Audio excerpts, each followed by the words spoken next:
Yeah.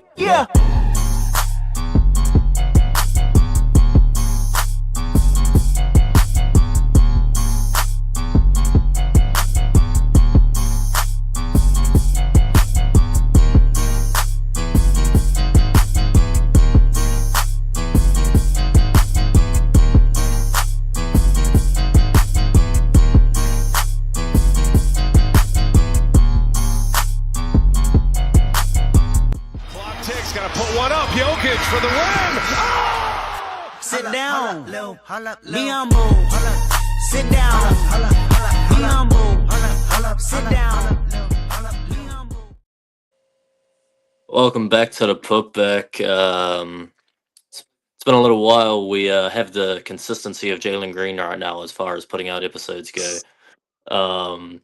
But I promise we are getting back. Nolan's out sick today. Gibson's at a birthday, so hopefully next week we'll have a full squad. But today you got me and Dovensky. Before we get into any of that, though, make sure you head over to stadiumrant.com, check out the articles and the daily shows dropping. We got merch, water bottles, t-shirts, hats, whatever you want. You can get it at Stadium Rant. So make sure you head over there.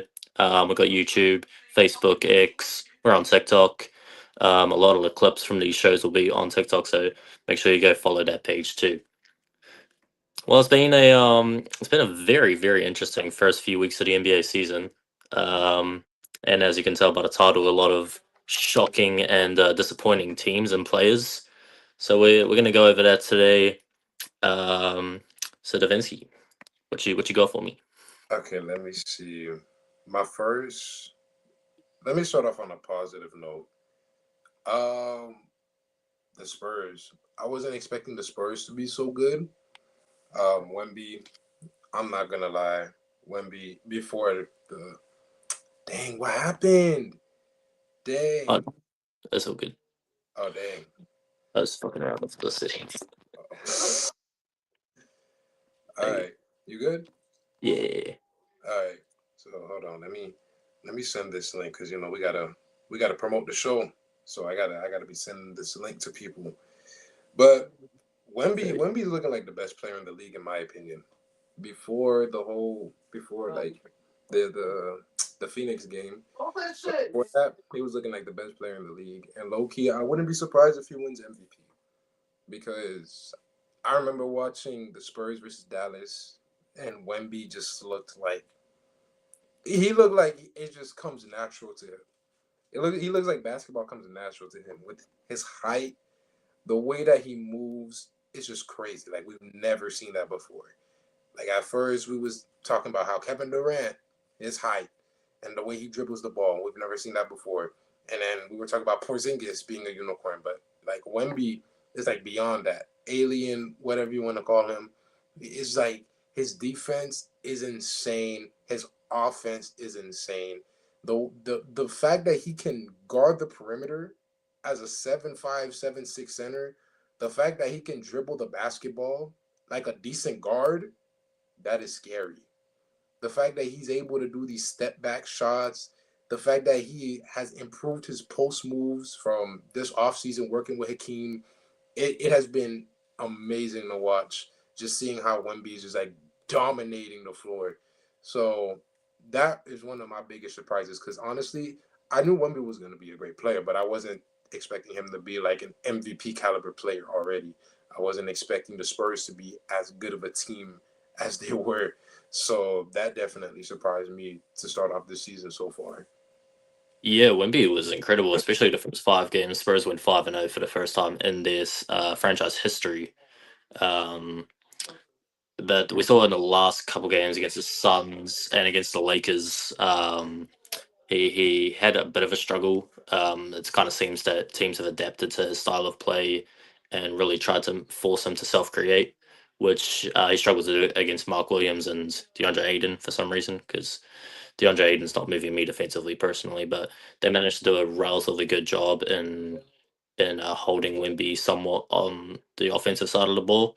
His defense is where he'll always be one of the best players in the league because he's far and away the best defender in the league right now. So even if he is struggling on offense, he's always going to have a huge impact on the game.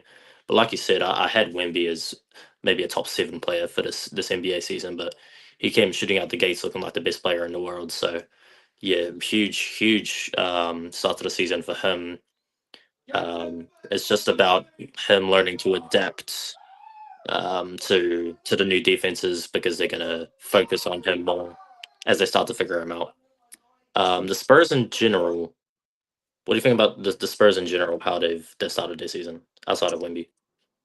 They started off really, really good, and I had them as like a playing team, like a better playing team. So like maybe around the eighth seed. But honestly, with the way they've been playing so far this season, I could see them getting out of the play-in and possibly just clinching a playoff spot.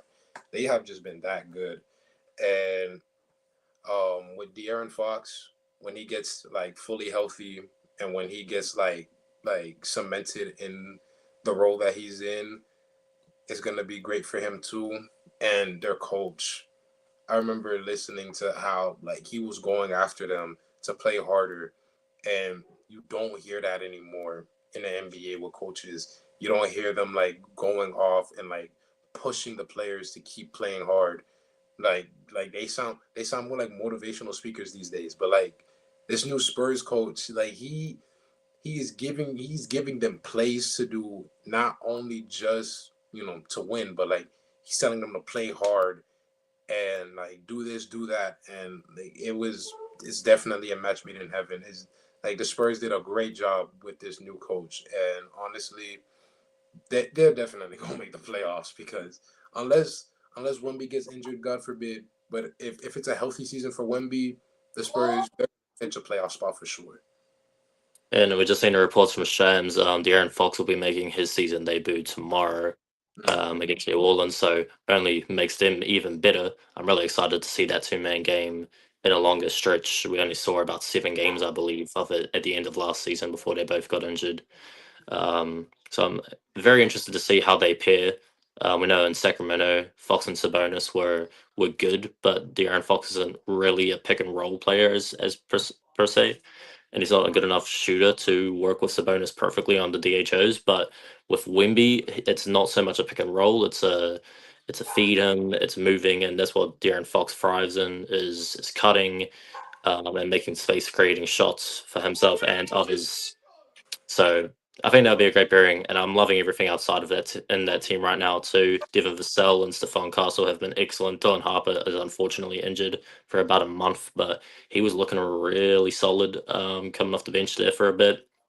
Even Julian Champagnie, I know he missed a couple of tough free throws at the end of the Lakers game, but he's been really solid. Harrison Barnes, even, God forbid I speak that man's name, but he's yeah, their whole team's been playing really well, and I love their lineups when they run double big with Wemby and Luke Cornett. Um, so yeah, the Spurs definitely been a good surprise so far. Um, they have as a disappointment so far. I made a video and I sent this to the chat. I don't know if it got posted, but John Morant has definitely been probably the biggest disappointment this season so far.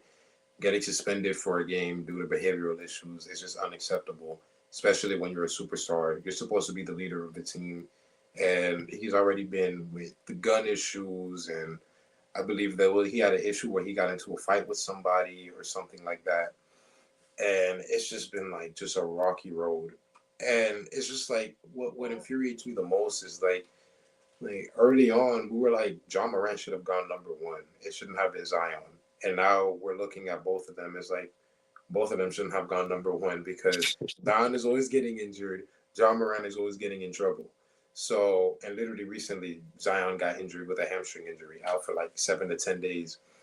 But John Morant has been very frustrating. And for the people that's putting John Morant in a Heat jersey, please stop. Stop. We don't need him. All right. You guys have been pretty decent so far. We don't need those issues in Miami, bro. All right. We don't need that. So he could stay in Memphis. I don't need that in Miami. I don't need that type of misbehavior in Miami. We already had enough with Jimmy Butler last season. He don't fit the Heat culture for you. Nah, he's not. He's not good enough for Heat culture, low key. I feel that. Yeah, it's really interesting situation with Ja because most teams that are contending, they have their point guard, right? They have their guy that's going to be ball dominant. There's not really a team that would look to trade for a guy like Ja, especially considering what you'd probably have to give up, which is a fair amount for the quality of player Ja Morant can be, and what Memphis will probably value him at. So I think it's a matter of they'll probably wait till the off season, because if you're a contender this year, you're not trading like if you're the Rockets, a team that could use a quote unquote point guard. You're not trading like Amin Thompson. You're not really trading Jabari Smith, honestly.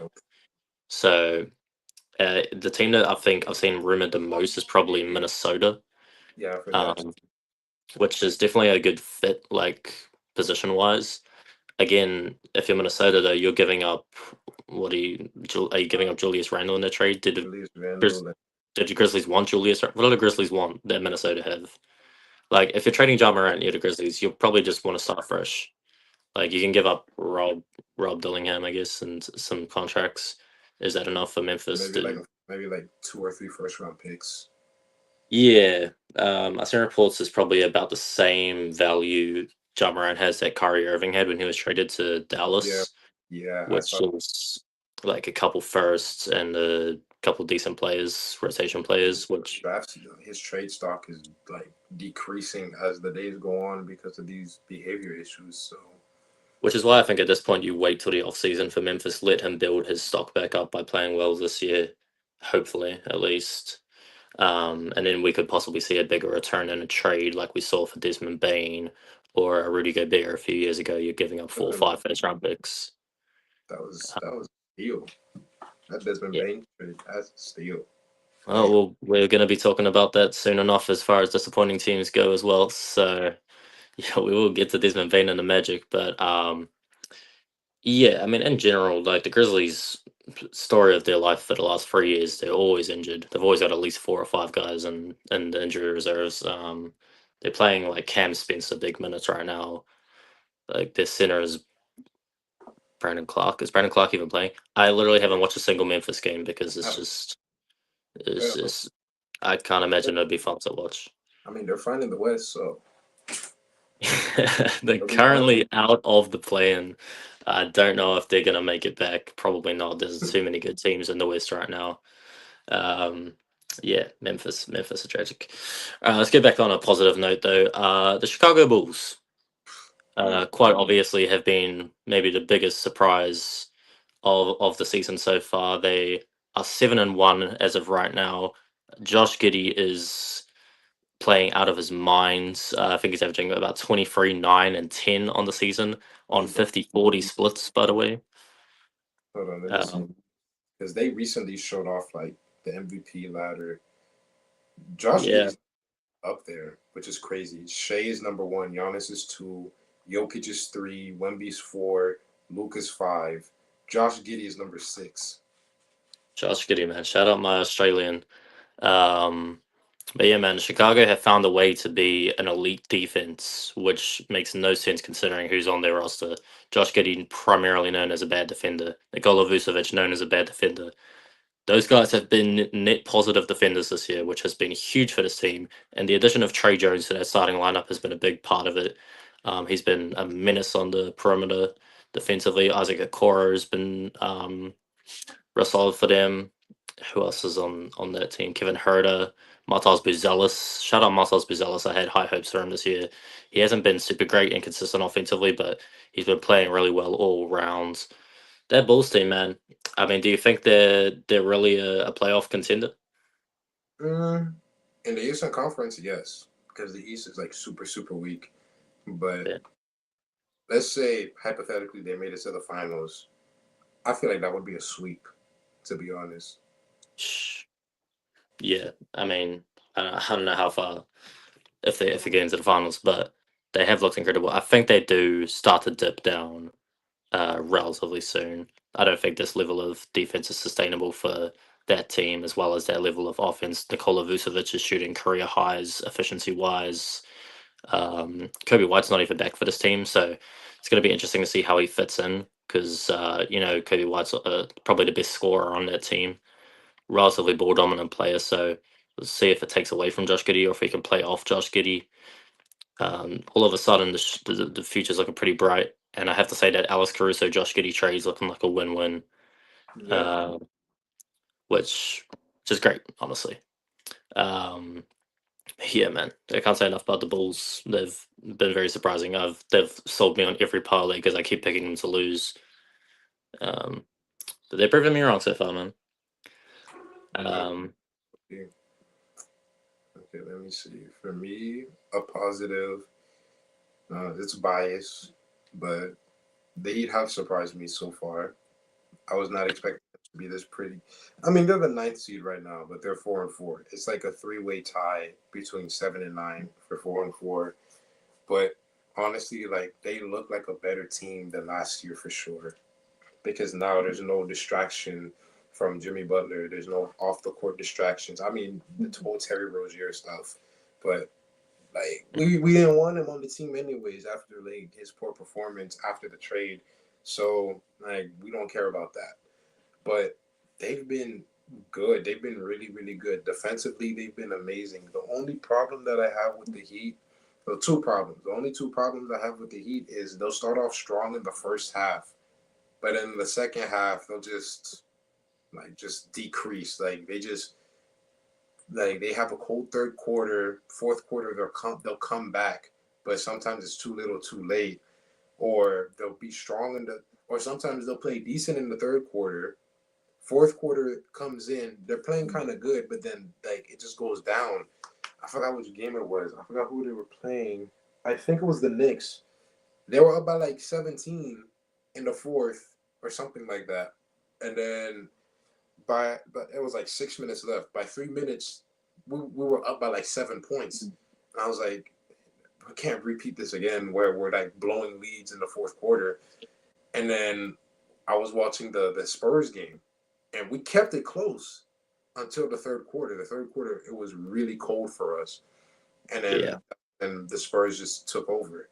So like if they can like just get better in the second half and the rebounding, this is why we need an actual big man. Bam, 6'9".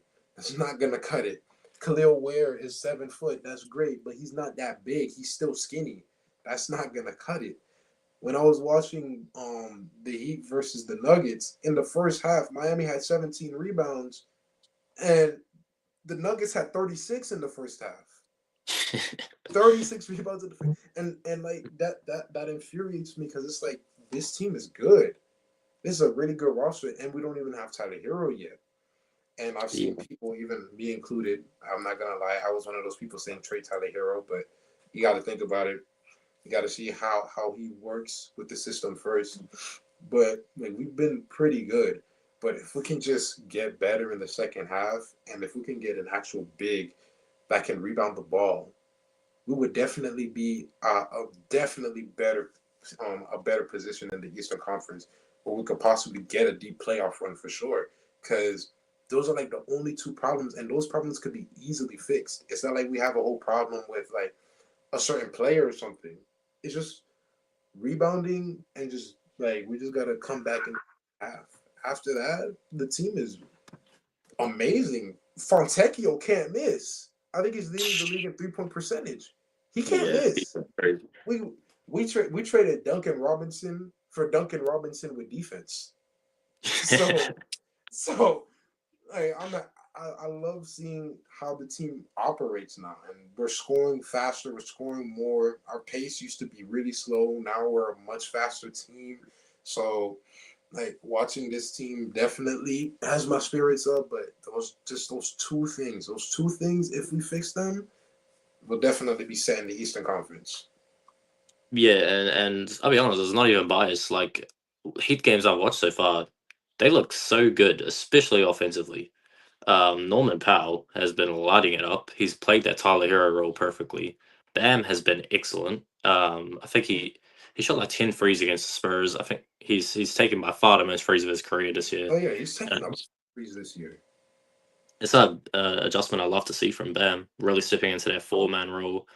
I think you need to keep starting Khalil Ware, as you said. You're getting out rebounded, and while Khalil Ware is getting his better option than like Pele Larson trying to get rebounds, right? So, I really do like the Heat. It's unfortunate they're 4-4 because they've played like a much better team than that. Yeah. But I think once you bring Tyler Hero back, that offense is going to get even better. So I have high hopes for the Heat all of a sudden. I think I had them as a 7 seed going into the year, which they might end up sitting around, but they could climb into the top 5 if they can continue that offense. Eric Spoelstra's really adopted the Taylor Jenkins offensive running, which is don't run any plays, and it has worked. They're just running gun and they're scoring. The game against the Spurs, it was really interesting because in the games prior for the Spurs, no one was going at Wemby offensively.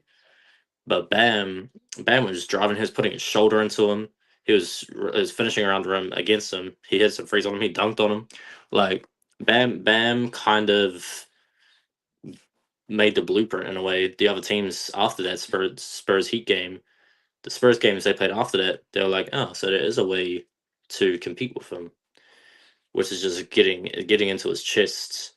Um, and again, we saw that against the Suns and the Lakers for Wemby. But yeah, shout out to the Heat, man. I've liked the way they've played this year. Um, disappointing team. We mentioned them just before. Orlando Magic. Uh, I'm not sure about you, but I had high hopes for the Magic going into the year. I believe I had them as my 3 seed. You on paper you have an incredible defensive team with 2 excellent offensive player wings, and then they can't shoot. The only problem is your team can't shoot, and then you add Desmond Bain, one of the better perimeter shooters in the league. Unfortunately, Desmond Bain forgot how to shoot in the offseason, and Paolo and Franz can't shoot still either. So, I mean, their best 3-point shooter this season has literally been Jalen Suggs, and he's only played a couple games. So it's not a recipe for success, as we've seen. They're sitting under 500. Do you think they'll bounce back? Is it sustainable? I mean, anything could happen because at the end of the day, yeah, they're 3-5. At the end of the day, the season just started, so you just never know. Like you really never know. Like sometimes good teams do have early season slumps. I mean, we saw it with the 2018 Cavs. I mean, that team had no business being in the finals, but like they had an early season slump as well, and then they made it all the way to the finals. I'm not comparing Orlando to the 2018 Cavs because they had 2018 LeBron, Right. but like you just never know because like you could start off slow and then you just pick it up. The Pacers last year, they started off slow. They were one of the worst teams in the Eastern Conference. They were like I think the 10th seed or the 11th seed at one point last season, and then they bounced back halfway through the season, later on in the season, and they made it all the way to the finals. And again, not comparing Orlando to Indiana, but like you just never know. Like a slow start doesn't necessarily mean it's gonna be a bad season, especially for a team that just made the playoffs. Sometimes you do have those slow starts. I think there was one year, I think it was like the 2018 Rockets that kind of started off slow. I don't remember. I think it was 2017 or 18. There was a year where the Rockets started off slow, and then they picked it up, and then they made it to the playoffs as well. So hey, you just never know. So I'm not gonna say that it's gonna be a bad year for Orlando, knowing how good Paulo Banchero can be, knowing how good of a shooter Desmond Bain could be, Franz Wagner, how good of a shooter he can be. So I think it's just like they just need time. And then like once they bounce back, I think like they're gonna show that they're a threat in the Eastern Conference. Yep, I can definitely see that. I'm not expecting Desmond Bain to shoot below 30% from 3 for the whole season. He's just too good of a shooter for that. And with Paolo and Franz doing their driving kick as they do, like he's going to continue to get open looks. He's just got to knock them down. It's outside of that concerns me.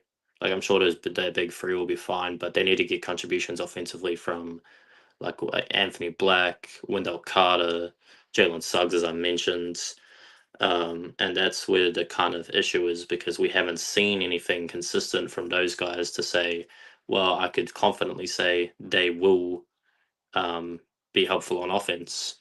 As good as Jalen Suggs and Anthony Black are defensively, they have to be at least viable options to shoot the ball because Otherwise, Paolo and Franz are gonna struggle, and they're gonna end up taking tough shots, which we've seen in these first few games. Shout out to Paolo, though. He has pulled it together pretty well in the last week or so. Put up some consistently good performances.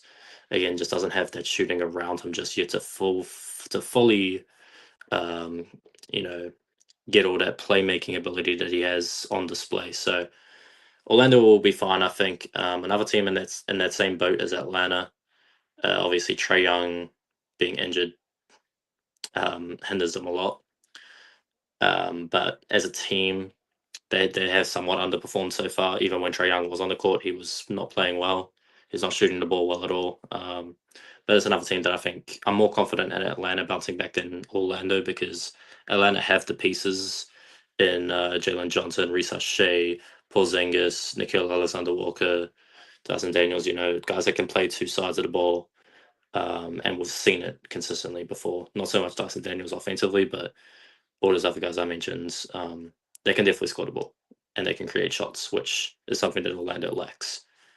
But yeah, what do you think about Atlanta so far? So far, Atlanta, I'm not gonna lie, I haven't been watching Atlanta low key. It's fair. It's just mid.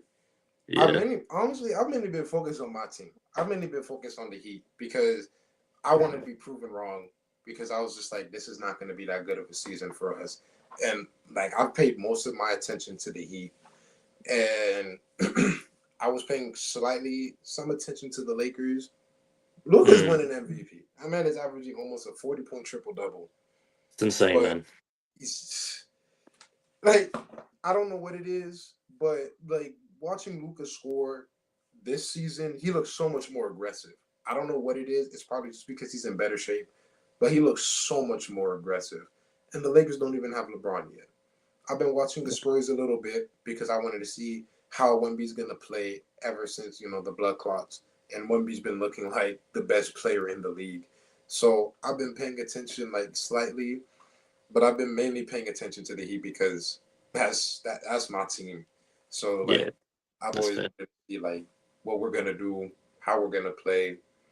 But I'm not gonna lie, Cooper Flag has been pretty underwhelming so far. Yeah, And I'm not gonna be those people that say, oh, he's a bust, because it hasn't been that many games, to be right. honest. But at the same time, it's like this man has gotten hype. He's been getting hype since like before the draft, way before the draft, like mid-season, early in the season, like early last season, Cooper Flag was getting hype. People were talking about how he's gonna be the next coming of LeBron or something. People were comparing Cooper Flag to LeBron. So it's like, with that comparison, even though I don't like that comparison, I don't like seeing college guys, rookies being compared to like all-time greats, because that puts a lot of pressure on them. But the fact that he got that comparison, and so far he hasn't been looking even half to what the hype was talking about, it's been underwhelming. But I feel like he's gonna get it together, because Trae Young, when he was a rookie, he wasn't playing. I don't want to say he was playing bad, but he wasn't playing that good in the beginning of the season. But like after the All-Star break, Trae Young was hooping, Oh, yeah, and he was really close to taking Rookie of the Year from Luka. So you just never know. So like, I'm not gonna hop on that bandwagon of, oh, he's a bust. I don't think he's a bust. I think he just needs more time to grow. And he's also on a really bad team. The Mavs are tied with the worst record in the Western Conference. So like, the fact that he's being on a bad team, that gives him the leeway to make those mistakes, because the team isn't contending for anything. So he's making those mistakes and he's learning on the way. So as time goes on, I could see him making a bounce back. So I hope people aren't going crazy calling him a bust, but he definitely has been a bit underwhelming so far. yeah. I think basically the expectations got set a little too high for Cooper Flag. We've seen rookies average 20 before in their rookie season. Don't get me wrong, but Cooper Flag is an all-round player. We've seen that everywhere he's been, even in college and in high school. And to assume he would come in and average 20 on a bad team. Like if he was in Utah or Brooklyn or Washington right now, yeah, he should average 20 on that team because he's getting a lot of shots. In Dallas, it's different because they were planning to be a playoff team this year. Obviously, Anthony Davis's injury has derailed that a little bit. But what I'm saying is there's more options on that team than one of the worst teams in the league. So he's got to get his shots when he can. He's not shooting the ball great. Don't get me wrong, but like you said, it's been 8 games or something. So I'm not gonna I'm not gonna overreact to Cooper Flag's slow shooting start because he has been a plus defender still. We've seen flashes of his playmaking and rebounding. So the hype is still there for me for sure. But I think it might be, like you said, a Trae Young situation where he really comes alive in that second half of the season, depending on how well Dallas is doing by mid-January. All right, we're gonna take a quick break, and then we will be back with some more. They still say you cannot do it.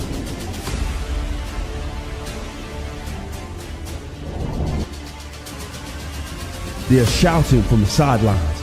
They say that you couldn't do it last time, but here you are.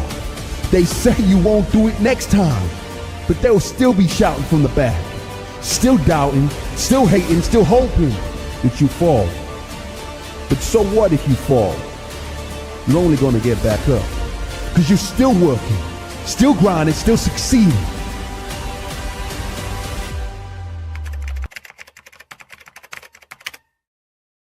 I'm gonna be what I want when I want what I want, yeah. I'm gonna do what I want when I want what I want, yeah. I'm going hard till I'm gone, till I'm gone, till I'm gone, yeah. Can you feel it? Can you feel it?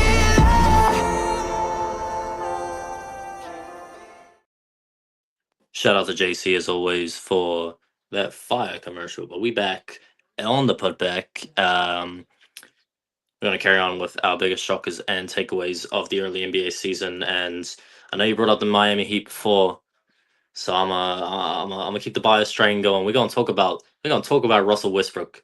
Yeah, we're gonna talk about 37-year-old Russell Westbrook putting up a triple double his last game. Hey, I was not expecting that. Nobody. Do you know how much money would have been on that? Boy, I would have been. I mean, I would have never in my life bet on that. But damn, I wish I did. Anyway, Russell Westbrook against the Warriors. 23, I think 16 rebounds, 11 assists, 15 rebounds maybe. Crazy game for Russell Westbrook at age 37, and he shot the ball super efficiently.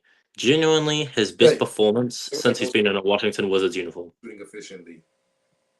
Yeah, 3 for 4 from free. I mean, Russell Westbrook has been shooting efficiently the whole year, which I love to see. Now, am I expecting he'll keep that up? Hell no. But I'm gonna take my win while I can. The Kings, still below 500 currently, but we're on an upward spiral right now. We had no Levine, no Sabonis that game, and I know the Warriors didn't have Curry or Butler or Draymond. But like I said, I'm gonna take my wins when I can. Will Richard had a 30-point game. Moses Moody had 28. Win is a win. We take them when we can in Sacramento, but they don't come easy. Let me tell you. But yeah, shout out Russ, man. Russ is damn near the best player on our team, which is sad. But also, I love Russell Westbrook, so I'm happy with it. Philadelphia 76ers. Let's talk about them. One of the best teams in the league up until the last couple of games. They took a couple L's. Joel Embiid's been on a minute restriction, playing 20 minutes a game. But that man, Tyrese Maxey, 33.5 points per game. He's leading the league in minutes per game at 42.5. He is balling right now. Shooting the ball efficiently on that high volume is insane. He's playmaking really well. He's averaging about 8 assists with that too. But the whole Sixers team in general is firing right now. We know VJ Edgecombe's been the front runner for Rookie of the Year since he played his first game and dropped 34. Adem Bona in the minutes Embiid doesn't play has been fantastic defensively. Kelly Oubre's taken a step up offensively. Quentin Grimes has been great off the bench. So there's a lot to love about this Philly team, because that's a team that I had missing the playoffs. Which is crazy. I didn't have them making the playoffs either. And now they're the 6th seed in the Eastern Conference so far. Yeah, they are cooking. They were undefeated for a while there. Again, slipped in the last couple of games. It's another team that I don't expect to keep up that rate of success, especially with Embiid playing limited minutes. But it can be an exciting team, and they can be a dangerous team if Tyrese Maxey's on form. If they can get into that play-in, they're going to give some teams some trouble come playoff time if Embiid is healthy by then. We still haven't seen Paul George this season, so I think there's definitely a cap for the Sixers team, which is probably like second round, which is same old story with Philly, but they're doing a lot better than I expected personally, and a lot of that is due to Tyrese Maxey and VJH came in their backcourt. But yeah, who else you got, man? I think that's all the surprises I've got so far. The Pistons, I'm not surprised that they're looking good. The Knicks are the Knicks, but they're gonna choke in the playoffs. So the Lakers are the second best team in the Western Conference, so that's nice. LeBron probably gets a chance of ring number 5, so I'm really hoping that happens. But honestly, that's all I really had for like positives and negatives so far in this season. Yeah, that's fair. I do want to talk about Austin Reeves really quickly too. Oh, He's missed the last couple of games, but he was on an incredible run. Had that 51 piece against against the damn Kings. But yeah, I mean, he was averaging like 30 and like 33 and 12 for a while there. So shout out to Austin Reeves doing it without Luka and LeBron for a little bit there. Like the Lakers really might contend for a championship this year. I mean, they've got their role players playing well. Jake LaRavia, I couldn't stress it enough during the offseason how underrated of a pickup that was. He was so good for the Kings on both sides of the ball in the second half of last year. And I mean, he's shown it. He's shown it in these first 7-8 games. He's shooting really well, and I think Luka's loving playing with him. DeAndre Ayton has actually been good, which I would not have believed you if you told me that at the start of the season. Marcus Smart's been really good for them on the defensive side of the ball, as has Jarrett Vanderbilt. So I think the Lakers. Do you think they can make it out of the Western Conference? Like, is there a world where they beat OKC or Denver? I can see that. I can really see that. Interesting. With how they've been playing so far and no LeBron, they've been looking like a really good team without LeBron. And now you add LeBron to that, like more playmaking right there. And I do think LeBron is finally going to take a backseat because he's watching Luka. So Yeah. you could really see LeBron finally taking that backseat, playing like less of a like main role, and he's just gonna let Luka like take over the games.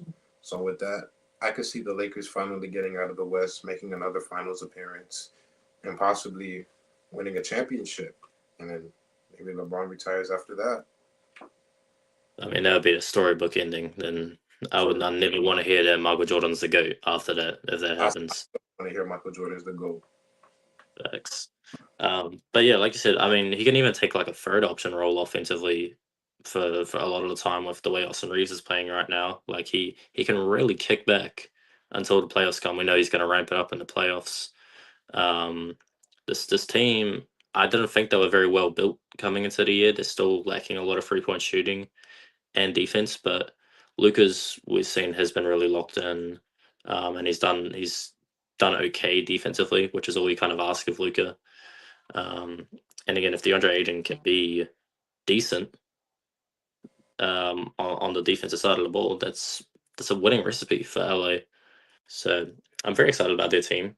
One team I'm not excited about so much is the other team in LA, the Clippers, who everyone and their mother that I talked to was high on going into the season. They're like, Clippers are a top 4 team in the West. I mean, sure, they got depth, right? Bradley Beal, Chris Paul, Brook Lopez, John Collins. Unfortunately, they're all super old except for John Collins, and we've seen that it's not registering to wins. They're currently, I think they're 500 or 1 game under. Kawhi's looks really good. James Harden looks like he has regressed a bit. Zubac has been excellent. Outside of that, they're struggling. They're struggling for offense. And I think a lot of it has to do with the way that Tyronn Lue's doing his lineups. I don't know why he insists on playing Nicholas Batum so much. or why he insists on starting Derrick Jones Jr. Please start John Collins. John Collins is perfect for this team in their starting lineup, where he can stretch the floor and be a play finisher for James Harden. But again, they just refuse to do that for whatever reason. So maybe we'll see Tyronn Lue switch it up. But how far? What's the ceiling for the Clippers team, you think? Ceiling for me is playing. Oh damn! Playing is the ceiling. God damn! I don't think they're gonna do that good. I don't really have much faith with the Clippers, to be honest. I mean, it's fair. Yeah, based on what we've seen, it's been a struggle, and we can imagine Kawhi is going to end up missing some games. Speaking of Kawhi, we've seen Steve Ballmer got sued by the Aspiration Company, which is just it's a whole mess. You said 11 mil? I said 11 members. Oh shit! Okay, yeah. Which is hilarious, and obviously a cover. They're just trying to save themselves, which I respect it, I guess. But yeah, more trouble in paradise for the Clippers. It's going to be an ugly season to look back on, I think, by season's end. I think we should talk about the Celtics too. The Celtics have been very, very average. One day they're winning by 30 against the Wizards. The next day they're losing to, I think they lost to Indiana. No, I forget who they lost to. But they lost a couple bad games this year. Jaylen Brown,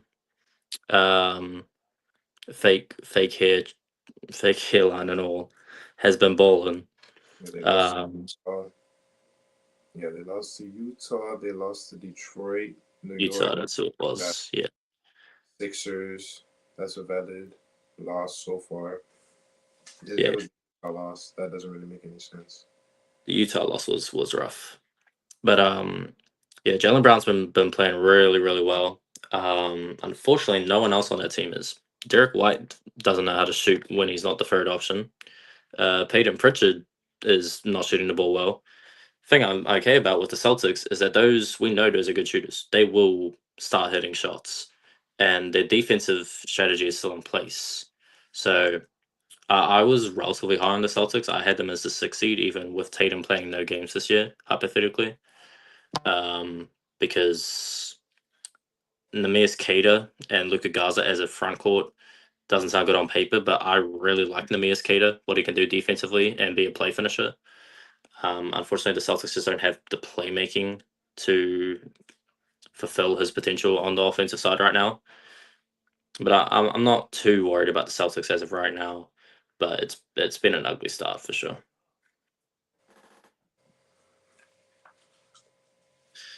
Yeah, because I don't have anything else. I don't got anything else, man. So that might do it.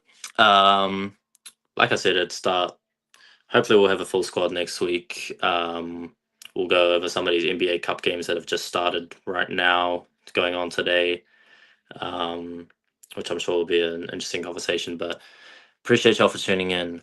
Once again, make sure you guys head over to stadiumrant.com and all the socials, just so you don't miss anything of any sports. We got basketball, we got football, we got hockey. But yeah, we'll see y'all next week. Same time. Appreciate y'all for tuning in. And peace. Yeah.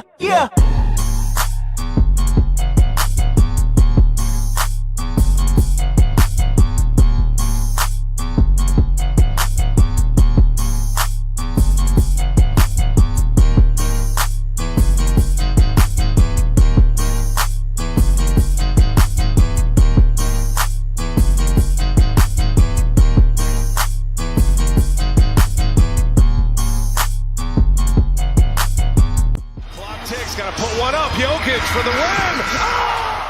Sit down, be humble, sit down.